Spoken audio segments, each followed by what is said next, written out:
tarde, meu povo. Mais uma vez aqui com vocês, diretamente do canal Educação, transmitindo o nosso curso Técnico em Serviços Jurídicos. Uma satisfação enorme estar aqui com todos vocês, de vários polos aí distribuídos em todo o nosso Piauí. Sintam-se abraçados, acolhidos por nós aqui, estamos diretamente do canal Educação. Hoje a gente vai trabalhar, a nossa disciplina de introdução ao estudo do direito penal.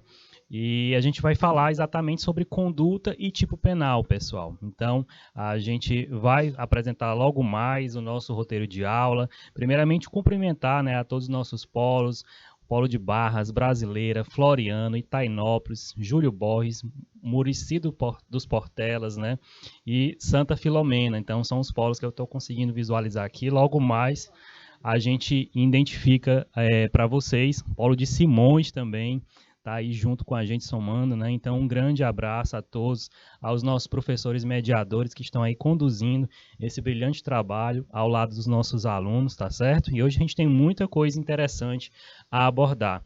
E é extremamente importante, pessoal, dentro desse papel do que a gente vai apresentar aqui para vocês, do nosso roteiro de aula, que é objetivo do conhecimento, conduta e tipo penal. Objetivo: investigar sobre a conduta e os elementos subjetivos do tipo penal a partir da função e missão do sistema penal. E a gente vai ter, da teoria à prática, resolução de questões durante a aula e deixar algumas para que vocês possam complementar, o estudo, processo de ensino-aprendizagem em casa. E aí, primeiramente, pessoal, o que a gente vai estudar, a idealização do que vem a ser conduta. Então, a gente vai falar, com vocês aqui, discutir desde o primeiro conceito, mais simplório, até mesmo se aprofundando na perspectiva do que vem a ser a conduta do agente, a conduta do agente que vai contrário, ao que está na legislação, e aí por isso que ele vai cometer um delito, a sua conduta, a sua ação, pessoal, seja dolosa ou culposa, comissiva ou omissiva, que vai gerenciar a prática ou não de uma infração, de um delito. E aí, a partir disso, na segunda parte da aula, a gente vai falar do tipo penal. Depois de enxergar e contextualizar essa perspectiva, do que vem a ser a conduta do indivíduo, e aí a gente vai conseguir encaixar, de forma complementar e enquadrar, no tipo penal específico aquela conduta que foi de encontro, foi contrária ao que está na nossa legislação. E a nossa sociedade, a gente já trabalhou isso com vocês, ela avança e as nossas legislações vão avançando. E aí não existe, pessoal, como a gente já tratou, crime sem lei anterior que o define. Então, toda e qualquer conduta que venha a acontecer, que venha a existir no meio social, ela só vai ser cobrada se tiver uma lei, exatamente, e aí assim vai ter o tipo penal, vai ter a sanção, a possível punição que venha a ser cumprida por esse cidadão, tá certo? E aí o que é que vem a ser a conduta? A gente tem que a conduta como um primeiro elemento, integrante do fato típico. Essa conduta, pessoal, ela é sinônimo de ação, e de comportamento. Então, conduta quer dizer, ainda a ação ou comportamento humano.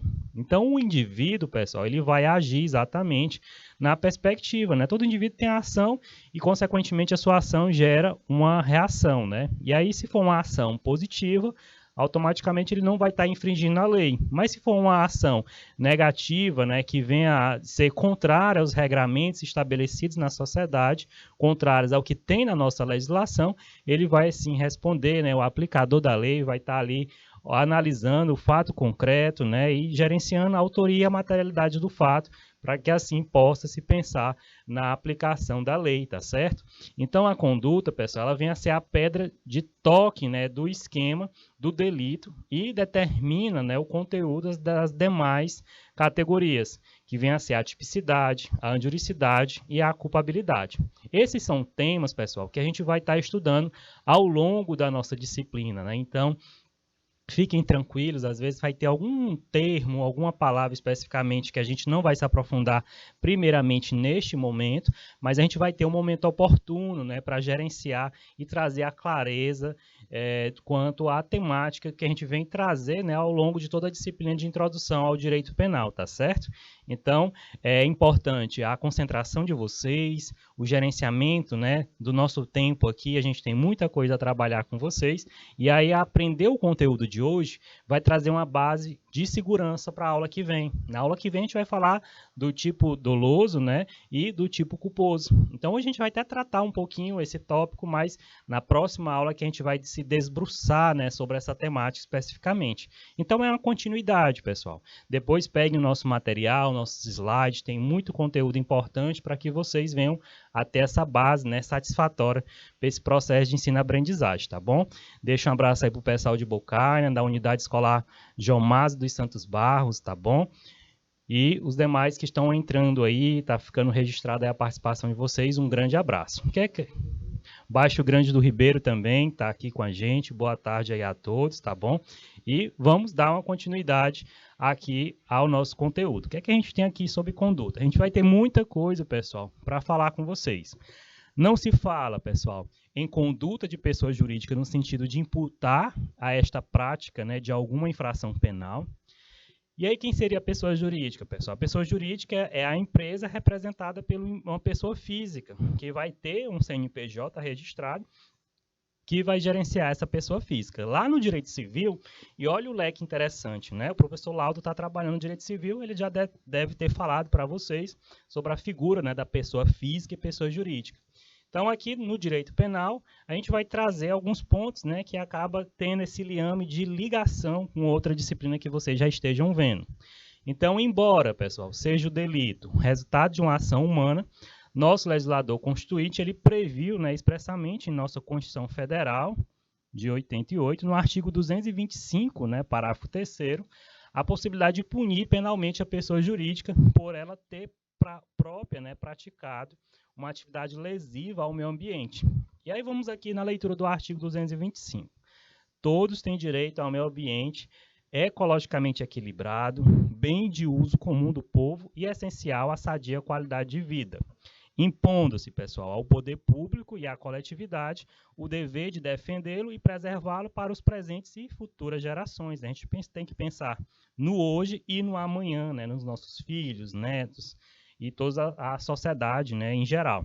E é o parágrafo 3º. As condutas e atividades consideradas lesivas ao meio ambiente sujeitarão, né, os infratores, seja, pessoal, pessoas físicas ou pessoas jurídicas, às sanções penais, administrativas, né, independente da obrigação de reparar os danos causados, que seria a questão civil, né? Então, a pessoa vai responder, tanto a pessoa física como pessoa jurídica, no cunho penal, administrativo e civil, tá certo? E aí aqui, pessoal, dentro dessa perspectiva da conduta, né, a gente tem também que aproximadamente depois da Constituição Federal de 88, em 98, né, a Lei 9.605, ela trouxe, né, as sanções penais e administrativas que vieram a ser derivadas, né, de condutas e atividades lesivas ao meio ambiente e com ela, né, tentou se responsabilizar criminalmente a pessoa jurídica. E aí no artigo 3º dessa Lei 9.605 tem o seguinte: as pessoas jurídicas serão responsabilizadas administrativa, civil e penalmente conforme o disposto nesta lei, nos casos em que a infração ela seja cometida, né, por decisão de seu representante legal ou contratual ou de seu órgão colegiado, né, no interesse ou benefício de sua entidade. Então aqui, pessoal, a gente está falando exatamente o quê? Representante legal ou contratual é a pessoa física que vai estar lá representando, né, essa empresa, essa organização que tem um CNPJ, né? E aí com isso vai estar respondendo, né, por essa empresa, tendo em vista que ele é o representante legal de qualquer responsabilidade administrativa, civil ou penal, tá certo? Então a gente tem mais essa contextualização, né, dessa lei 9.605 de 12 de fevereiro de 98.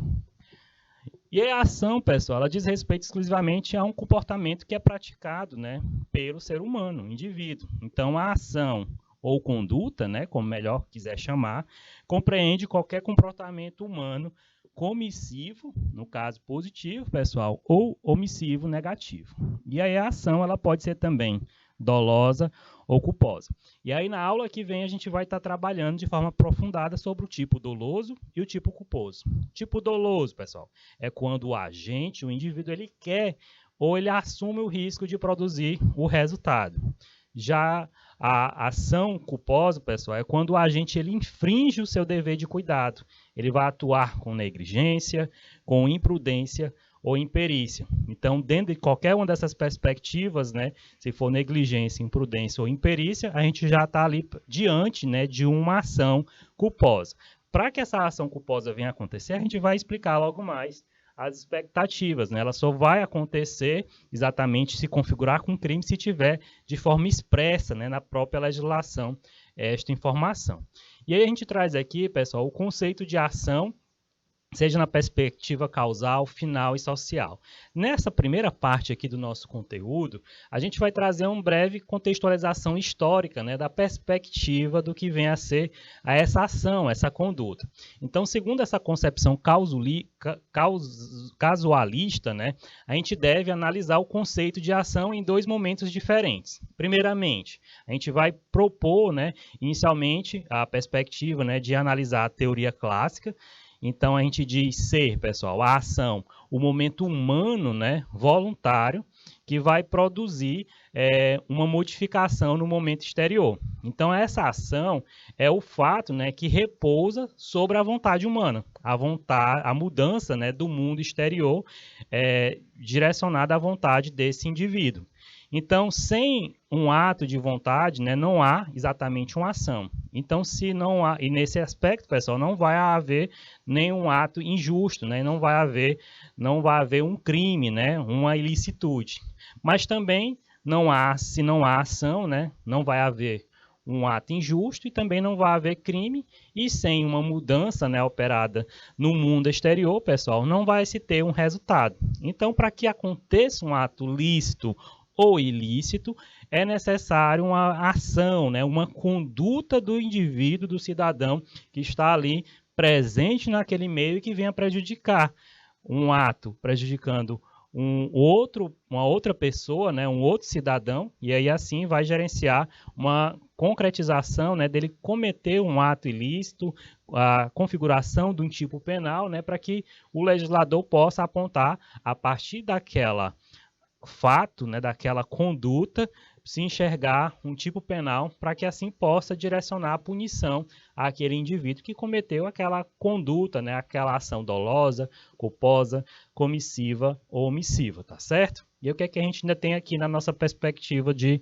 temática, pessoal? A concepção clássica, ela recebeu, né, exatamente inúmeras críticas no que diz respeito ao conceito de ação por ele proposto, puramente natural, uma vez que, embora conseguisse, pessoal, explicar a ação em sentido estrito, ela não conseguiu solucionar o problema da omissão. Então, essa concepção casuística, no momento posterior, né, segundo a teoria neoclássica, no caso, uma segunda teoria, a ação ela deixa de ser absolutamente natural para estar, né, inspirada de um certo sentido, né, normativo, que venha permitir a compreensão tanto da ação em sentido estrito como a omissão.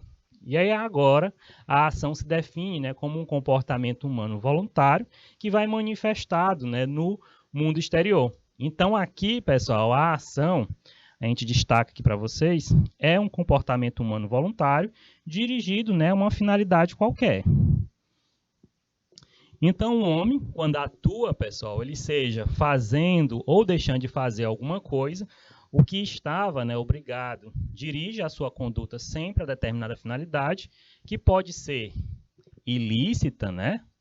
Quando atua com dolo, por exemplo, pessoal, quando praticar qualquer conduta proibida pela lei penal, ou gerando uma situação lícita, né? Quando não vai ter nenhum tipo de delito, pessoal, mas que por negligência, imprudência ou imperícia, ele causa um resultado lesivo previsto pela lei penal. E aí aqui seria uma conduta culposa, né? E a gente traz aqui um exemplo. Vamos aqui ao nosso primeiro exemplo. Nossa aula está cheia de exemplos interessantes para que vocês possam massificar o entendimento e o direcionamento do nosso conteúdo. Então, aquele que, almejando chegar a tempo ao batismo do seu filho, imprime velocidade excessiva, né, ao conduzir o seu veículo, em virtude disso, pessoal, de forma culposa, atropela uma pessoa. Não atua, né, nesse aspecto com o fim de causar dano algum. Pelo contrário, a intenção do agente era a melhor possível, né? A sua finalidade, pessoal, como se percebe, né, era completamente lícita, era chegar a tempo, né, do batismo do seu filho, um ato religioso extremamente importante na vida nossa em sociedade, quem vivencia uma vida cristã. Então, contudo, pessoal, os meios empregados pelo agente para que pudesse, né, alcançar aquilo que desejava inicialmente, no caso, chegar a tempo ao batismo do seu filho, é que foram utilizados, né, de maneira inadequada e deram causa, né, a esse evento lesivo, chegando a esse momento, né, de atropelar uma pessoa. Então, o conceito, pessoal, jurídico, né, de comportamento humano é toda atividade humana social e juridicamente relevante, seguindo, né, os padrões axiológicos de uma determinada época, dominada, né, ou dominável pela vontade. Então, o conceito, pessoal, de ação, ele tem, né, comum a todas as formas de conduta e reside, né, na relevância social da ação ou da omissão do indivíduo. E a gente interpreta aqui a ação, pessoal, como um fator estruturante, né, conforme o sentido dessa realidade social, como todos os seus aspectos pessoais, né, finalísticos, casuais e normativos, né, que vêm impactar na vivência em sociedade. E aí aqui a gente traz já, primeiramente, né, algo que a gente vai trazer não muito aprofundado, tendo em vista que a gente vai ter toda uma aula semana que vem, traçando, né, o tipo doloso e culposo. Mas vamos aqui a essas condutas. O autor, pessoal, da prática, do fato, eles podem ser imputados dois tipos de conduta, dolosa ou culposa. Então, o agente, pessoal, ele atua com dolo quando quer diretamente o resultado, ou ele assume o risco de produzi-lo. Então, o agente, ele atua com culpa, na verdade aqui, quando ele dá causa, né, o resultado em virtude de sua imprudência, imperícia e negligência. Então, a gente consegue ter uma perspectiva, né, de quando o agente atua com dolo, de quando o agente atua com culpa. E sempre que a gente enxergar, pessoal, esses termos aqui, imprudência, imperícia e negligência, a gente já tem uma relação muito próxima, né, de entender que ele está falando de uma conduta culposa. E a regra, pessoal, para o Código Penal é que todo crime seja de conduta, né, dolosa. Então, aqui é a regra para o Código Penal é que o crime seja uma conduta dolosa. Somente será punido, pessoal, a conduta culposa quando houver expressa previsão legal, né? E aí, nesse sentido, conforme determina o próprio, né, parágrafo único do artigo 18, ele diz o seguinte: salvo os casos expressos em lei, ninguém pode ser punido por fato previsto, né, como crime, senão quando o pratica dolosamente. Então, nessa perspectiva, pessoal, do que vem a ser a conduta dolosa e culposa, a gente destaca para vocês, né, que a regra geral é a conduta dolosa. E aí, se o tipo penal for algo específico, né, e tiver o direcionamento para a conduta culposa, vai ter que ter expresso, né, na lei essa possibilidade e até mesmo as especificações, né, quanto à sua punição. E claro, quando a conduta é culposa, né, ela é muito mais grave, a pessoa teve a vontade, né, o ânimo da execução, então a punição vai ser muito maior.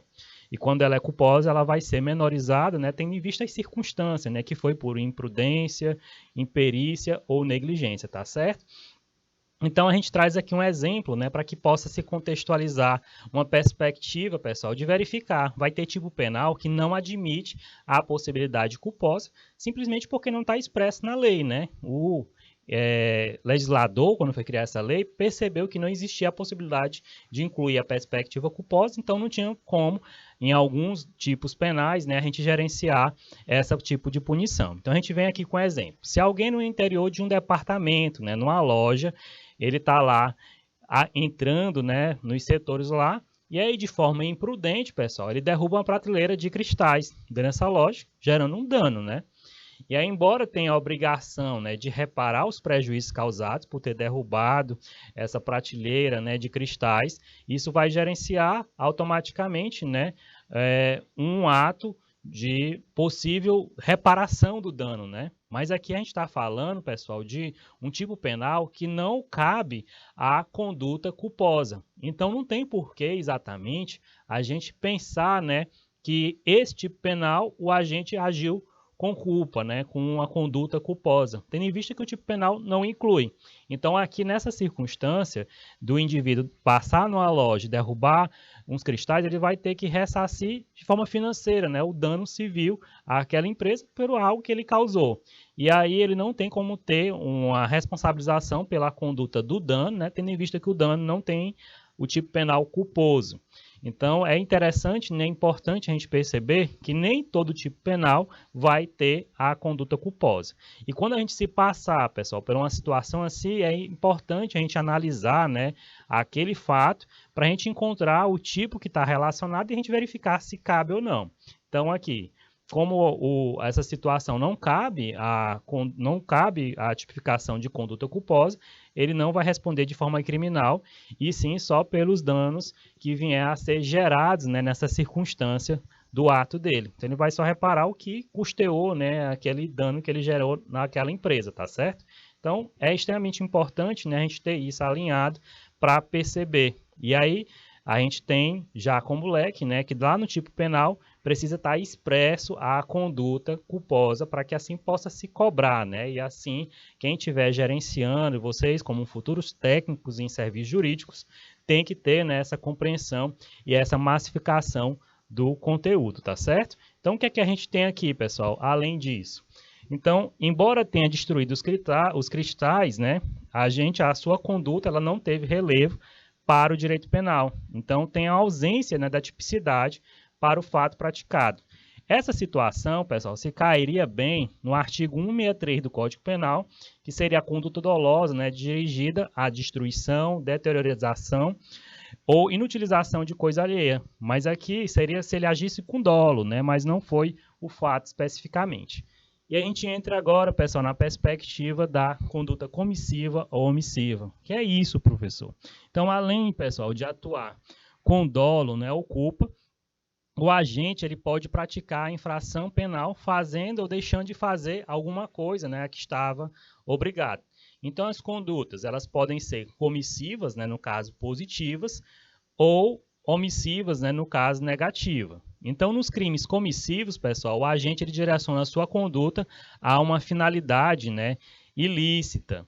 E aí, por exemplo, no crime de furto, o agente ele atua, né, com a finalidade de subtrair os bens móveis, né, pertencentes à vítima, ou no delito de homicídio, nela, né, ele desfere pauladas, né, ou tiros contra um indivíduo gerenciando a morte. E aí nessas duas hipóteses, pessoal, a gente pode dizer que a conduta praticada aqui pelo agente, ela é positiva, né? Então é uma conduta comissiva. A pessoa quis praticar o furto, ela quis cometer o homicídio, né, matar alguém.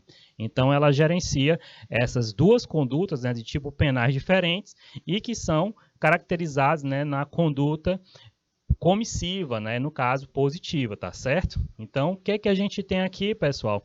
Dentro da temática, né? Condutas comissivas e omissivas. Nos crimes omissivos, ao contrário, né? É totalmente a lógica do entendimento. Há uma abstenção, pessoal, de uma atividade que era imposta, né? Por lei ao agente, como no crime, né? De omissão de socorro, que está no artigo 135 do Código Penal. Então, a omissão, pessoal, ela é a abstenção da atividade juridicamente exigida. Então, constitui uma atitude psicológica, né, e física de não atendimento da ação esperada que devia e podia ser praticada. Então, o conceito ele é puramente normativo, em que sua conduta aqui, né, ela vem a ser negativa. Por quê, pessoal? Porque ele se omite, né, a prestar o socorro. Então, ele não vai gerenciar uma ação exatamente, e por isso que ele vai responder dentro do que está no tipo penal, no artigo 135 do Código Penal. Os crimes omissivos, pessoal, eles podem ser classificados de duas possibilidades. Eles podem ser próprios, né, que pode ser chamado de puros ou simples, ou impróprios, né, que pode também ser chamados de comissivos por omissão ou omissivos qualificados. O que vem a ser cada um deles, pessoal? Então, crimes omissivos próprios, né? E aí a gente tem aqui exatamente que são os que objetivamente são descritos, né, com uma conduta negativa de não fazer o que a lei determina. Então, consistindo a omissão na transgressão, né, da norma jurídica e não sendo necessário, pessoal, qualquer resultado naturalístico. Então, vem a ser os delitos em que existe, né, o chamado dever genérico de proteção. Ao contrário dos crimes omissivos impróprios, que a gente vai já falar sobre ele, em que somente as pessoas referidas no parágrafo 2º do artigo 13 do Código Penal podem praticá-los, né, uma vez que para que possa existir esse tipo de conduta, se tem um dever especial de proteção. Já nos crimes omissivo impróprio, pessoal, é preciso que o agente se encontre, né, na posição de garante ou garantidor. Então, ele tem a ele, né, a obrigação legal de cuidado, proteção ou vigilância. De outra forma, ele assuma, né, a responsabilidade de impedir o resultado com o seu comportamento anterior, né, tenha criado, assim, o risco da ocorrência do resultado. E aí aqui, pessoal, a gente já traz um momentinho para a gente praticar. Espero que vocês estejam atentos aí. A gente não vai dar o tempo para que vocês possam responder. São bem simplesinhas, mas só para verificar se vocês realmente estão ligadinhos aí na nossa aula. Então, olha o primeiro item. A ação ela pode ser dolosa ou culposa. Até aqui tudo ok, né? É culposa quando a gente quer ou assume o risco de produzir o resultado. Já é dolosa quando a gente infringe o seu dever de cuidado, atuando com negligência, imprudência ou imperícia. E aí, pessoal, vocês conseguiram perceber? Então, aqui esse item ele está errado. Por quê, professor? Simplesmente, pessoal, porque está contrário ao conceito do que vem a ser doloso ou culposo. Primeiro é doloso, né? Doloso é quando a gente quer ou assume o risco de produzir o resultado. E é culposo quando a gente infringe, né, o seu dever de cuidado, atuando com negligência, imprudência ou imperícia. O item 2, pessoal. Nos crimes comissivos, o agente direciona a sua conduta, né, a uma finalidade ilícita. Né? Então, aqui está corretíssimo esse item. Então, a gente consegue, né, pessoal, até aqui trazer com clareza, né, o que a gente está tendo, né, como condução do nosso conteúdo e falando sobre a conduta. E agora nós vamos trabalhar sobre ausência de conduta. E o que é isso, professor? Então, aqui nesse caso, pessoal, a ação ela é regida pela vontade, né? Que é sempre uma ação final, que vem a ser dirigida à consecução de um fim. Então, se não houver, pessoal, uma vontade dirigida a uma finalidade qualquer, né? Não se pode falar em conduta. Então, a vontade ela vai implicar sempre uma finalidade, porque não se concebe, né, que haja vontade de nada ou vontade para nada. Então, sempre a vontade, pessoal, é uma vontade de algo.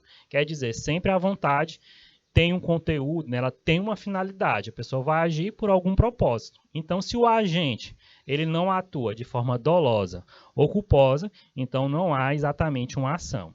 E isso pode, pessoal, acontecer quando o sujeito, né, se vier impedido de atuar, como nos casos, né, de força irresistível, movimentos reflexos, estados de inconsciência, e a gente vai apresentar cada uma dessas perspectivas. Então, a gente tem até casos reais, né, casos exemplificativos para trabalhar cada uma dessas perspectivas, né, e que fazem com que vocês tenham uma clareza, né, de percepção de cada tipo de a ausência, né, de conduta dentre essas três possibilidades. Vamos lá na nossa apresentação. O que é que a gente tem aqui? A força física absoluta, pessoal, ela pode ser proveniente, né, da natureza ou da ação de um terceiro. Então, a força física proveniente da natureza, pessoal, é quando um sujeito, por exemplo, ele é arrastado, né, pelo vento por uma corrente de água e é empurrado por uma árvore que cai. Então, numa dessas hipóteses, como no caso daquele que se vê arrastado pelo vento, o agente, né, ele esbarra fortemente numa outra pessoa, causando-lhe lesões corporais. E aí aqui a gente não pode imputar, né, a título de dolo ou culpa o resultado causado, porque aqui foi uma circunstância, né, pessoal, muito abrupta, né, da situação. Estava tendo uma situação climática, né, muitos ventos, em que ele sai ali sendo empurrado pelo próprio vento, digamos, uma velocidade do vento de 150 km por hora, às vezes acontece, né, no momento climático, e aí ele vem a se esbarrar numa pessoa, causa lesões corporais e ele não pode ser punido, né, nem tanto por dolo nem como culpa, porque não gerencia, né, nenhum ato ilícito. Então, como exemplos, pessoal, de força irresistível, praticado por terceiro, né, em que pelo homem, a gente pode citar a coação física, bem como quando o agente, né, é jogado por uma terceira pessoa de encontro a objetos, né, ou mesmo a outras pessoas, vindo com isso danificá-los, né, ou lesioná-los. Nesse caso, o agente, né, que foi jogado, que foi empurrado por um terceiro, ele não vai responder pelos danos ou mesmo pelas lesões que venham a causar a outras pessoas. Porque não foi a vontade dele, né? Foi uma força irresistível. Foi algo, né, que não provinha da sua vontade. Então, por isso que ele não vai responder. Então, tem ausência de conduta. E aí, quando a ação, pessoal, ela provém de um terceiro, a ausência do ato, né, ela só se dá quanto àquele que sofre, né, a força física irresistível, mas não quanto àquele que exerce. Aquele que empurrou vai responder sim, que atua com a vontade, né, e consequentemente é autor de uma conduta cuja tipicidade, né, a injuricidade e a culpabilidade haverão de ser investigadas, né, para se saber se é um delito. Então, em geral, pessoal, nos casos de força física irresistível, aquele que causa o dano ou a lesão à terceira pessoa, nada mais é do que um instrumento, né, nas mãos de um agente coator. Há situações, pessoal, em que o nosso organismo ele reage a determinados impulsos e, em virtude disso, né, pode advir lesões ou danos. E aí a gente ainda tem aqui, pessoal, é o caso, por exemplo, daquele que ao colocar o fio de seu aparelho de som, né, em uma tomada, recebe uma pequena descarga elétrica. E aí, no efeito reflexo, ao movimentar o corpo, né, ele atinge outra pessoa, causando-lhe lesões. Nesse caso aqui, eu acho que alguns de vocês já podem ter sido impactados em assistir. Tem um episódio do Chaves, em que lá uma pessoa leva um choque, e aí todo mundo lá do bairro que ele mora leva o choque, né? A dona Florinda, a Chiquinha, todo mundo ali envolvido naquela episódio. Então, quem pegou o choque e chegou a ter esse reflexo, né, e atingir outras pessoas, seja porque queria ajuda ou porque as pessoas foram ajudar, qualquer lesão que qualquer um venha sentir ali, né, ter uma lesão, porque parou de dar o choque, caíram no chão.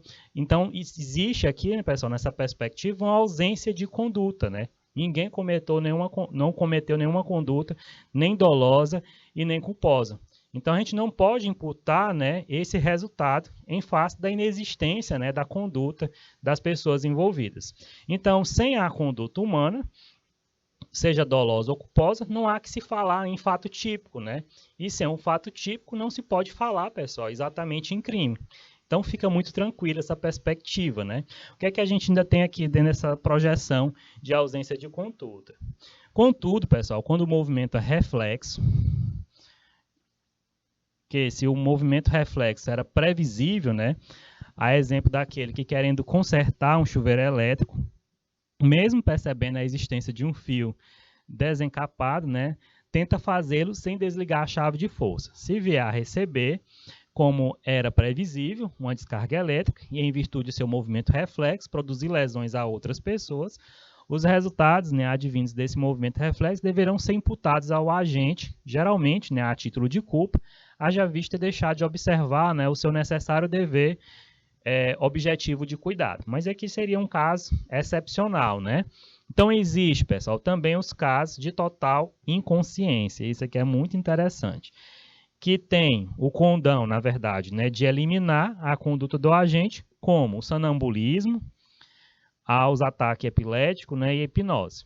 Aqui no sonambulismo, pessoal, eu tenho um exemplo muito interessante. Eu tinha uma amiga quando a gente estudava no ensino médio, para a gente pensar em ir para a faculdade, que a gente marcava estudar na minha casa ou na casa dela, a gente ficava até umas 2 da manhã estudando, e essa minha amiga tem sonambulismo. E aí, quando eram as 4 horas da manhã, essa menina acordava, se tem um ladrão com a faca aqui, ele me agredia. E aí eu acordava, e eu, meu Deus, aí eu me acalmava ali, né, naquele susto. E aí ela me lesionava, chegava às vezes a deixar roxo, né? Aí com os ataques de sonambulismo, então tem ausência de conduta, né? Se encaixa perfeitamente. Na hora que eu estava preparando a aula, eu me lembrei desses eventos, né? Eram muitas coisas assim que aconteciam, como a gente dá com muita constância. E o sonambulismo dela era muito forte, ela tratou, né, tá bem melhor, mas era algo que era muito engraçado, né, acabava sendo cômico, né, a situação. Ela andava pela casa inteira, até ela morava em apartamento, tinha que ser todas as janelas com cadeado e a chave guardada, porque era um risco a pessoa se jogar, né, cometer um ato sem nem perceber. Então, se encaixa nessa inconsciência, né, desse ato, a ausência de conduta, né? Então, é extremamente importante a gente ter essa atenção, né, porque outras exemplificações que estão relacionadas. Os chamados, pessoal, estados de inconsciência, são hipóteses de sugestão, né, o sonho, a embriaguez, letárgico, a perda brusca, né, da consciência por causas endógenas, né, pelo cansaço externo, né, ao sonambulismo. Então, são possibilidades que venham, né, a gerenciar essas situações. Ou exógenas, né, no caso da hipnose, nos quais o sujeito, né, quando ele atua, ele carece de voluntariedade, né, o que significa uma ausência de ação. Então, o caso de hipnose, pessoal, é sumamente, né, discutido como falta de ação, destacando alguns autores, né, que realmente não há ausência de vontade, mas sim a manifestação externa, né, da verdadeira e mais íntima personalidade do hipnotizado. Então parece até complicado, pessoal, a gente afirmar, né, que o hipnotizador, que vai gerenciar aquela situação, chega a dominar completamente a vontade do hipnotizado. Então, vai caber aos peritos, né, essa responsabilidade da resposta a essas perguntas, né? E a gente tem aqui no caso da embriaguez completa, né, que desde que não seja proveniente de caso fortuito ou de força maior, embora não tenha, né, o agente se embriagado com o fim de praticar qualquer infração penal, pessoal, mesmo que não possua, né, a menor consciência daquilo que faz, ainda assim será responsabilizado pelos seus atos. Isso porque no próprio artigo 28, né, inciso 2 do Código Penal, diz o seguinte: não exclui a imputabilidade penal a embriaguez voluntária ou culposa pelo álcool ou substância de efeitos análogos, né? Então aqui se tem, né, essa excepcionalidade, né, que não vai se excluir a imputabilidade. Muitas vezes as pessoas se embriagam e dizem, eu não lembro de nada, mas na verdade não vai se configurar para ele fugir dessa imputabilidade, tá certo, pessoal? Então é extremamente importante, né, a gente saber o real limite de cada ação para a gente não responder, né, por situações que estão vinculadas ao tipo penal. O agente, pessoal, ele é responsabilizado pelos resultados ocorridos, né, em virtude do ato de querer voluntariamente, no caso embriagar-se, ou mesmo em razão de ter, né, de forma culposa, chegado ao estado de embriaguez.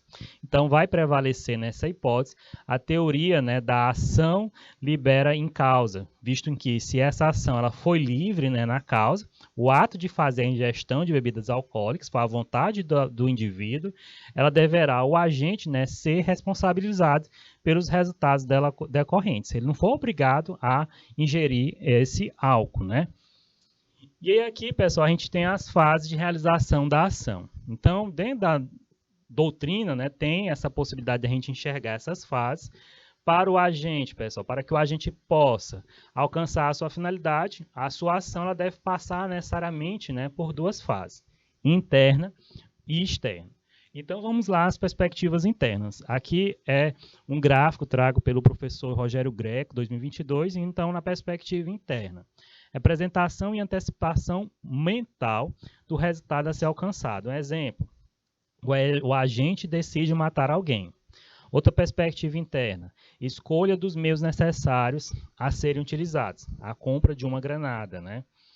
E outra perspectiva interna seria a consideração dos efeitos colaterais ou concomitantes, né, à utilização dos meios escolhidos. Então, sabe, pessoal, que com a utilização da granada pode ferir ou mesmo matar outras pessoas. E aí, dentro da fase de realização de ação, a gente tem a perspectiva externa. O que é isso? O agente ele exterioriza tudo aquilo que havia arquitetado mentalmente, né, dando início aos atos de execução. Então, ele arremessa a granada em direção à vítima, né, que vai causar lesão ou causando até mesmo a morte, né? Então, a gente vai explicar, pessoal, essas perspectivas de fase. A fase interna é aquela que transcorre na esfera do pensamento, em que o agente, pessoal, ele possa praticar uma infração penal. É preciso, em primeiro lugar, que ele decida, né, sobre o crime a ser cometido. E é necessário que ele antecipe, né, mentalmente o fim a ser por ele perseguido. Depois de pensar e refletir, né, sobre aquilo que deseja alcançar, aquilo que a sua conduta estará, né, de forma finalisticamente dirigida, ele parte para a escolha, né, dos meios que vai utilizar na prática criminosa. Em seguida, ele terá de refletir, né, se utilizados os meios que ele escolheu, poderá haver, né, algum efeito colateral ou concomitante. A gente já viu aquelas situações, né, a pessoa dizer que vai matar alguém e está com a arma de brinquedo. E aí a pessoa fica ali aterrorizada, então pode cair qualquer outro tipo penal, menos o crime de homicídio, né, porque não vai existir a possibilidade. Então, se a sua conduta, né, ele tem que enxergar se poderá dar realmente causa a outros resultados, né? Na fase externa, pessoal, aqui já é um outro ponto. O agente ele teoriza tudo aquilo que havia arquitetado mentalmente, colocando em prática o plano criminoso, né, e procedendo a uma realização no mundo exterior. Então, a segunda etapa dá a direção final, né, que se leva a cabo no mundo real. Então, é um processo causal, pessoal, determinado pela definição do fim, né, e dos meios na esfera do pensamento, na medida que não se consegue, né, a determinação final no mundo real. Por exemplo, quando o resultado, né, não se produz por qualquer razão ou ação correspondente que é somente tentado. Então, dentro dessa perspectiva de fase de realização da ação, pessoal, o aspecto interno da conduta pertence à proposição de um fim e à seleção dos meios, né, para a sua obtenção. Sempre que a gente nos propõe a um fim, a gente retrocede, né, mentalmente, desde a representação do fim, para selecionar os meios, né, que vai se colocar em prática para gerenciar a causalidade, né, que se quer produzir o resultado final. Então, nessa seleção, pessoal, a gente não pode deixar de representar os resultados concomitantes, né, que vai determinar esta etapa. A gente passa para a exteriorização da conduta, né, o aspecto externo, consistente em colocar em marcha, né, a causalidade em direção à produção do resultado. Então, até aqui, pessoal, a gente está apresentando a perspectiva, né, antes de fechar, para ir para o nosso intervalo, a idealização do que é conduta. A gente apresentou o conceito de conduta, a gente trouxe, né, que dentro da conduta ou ação, o indivíduo, né, ele age com dolo, ou com culpa, ou uma ação comissiva, ou uma ação omissiva, né? E aí, por hora, a gente apresentou a ausência de conduta, né, as possibilidades dessa ausência de conduta e agora as fases, né, de realização da ação. Então, a gente fecha esse primeiro momento, um pequeno intervalo, para que a gente possa dar continuidade, né, e depois entrar na perspectiva do tipo penal, né, nesse direcionamento. Então, até daqui a pouquinho, tá bom, pessoal? A gente volta com muito mais informação e muito mais esclarecimento sobre o nosso conteúdo de hoje. Até já!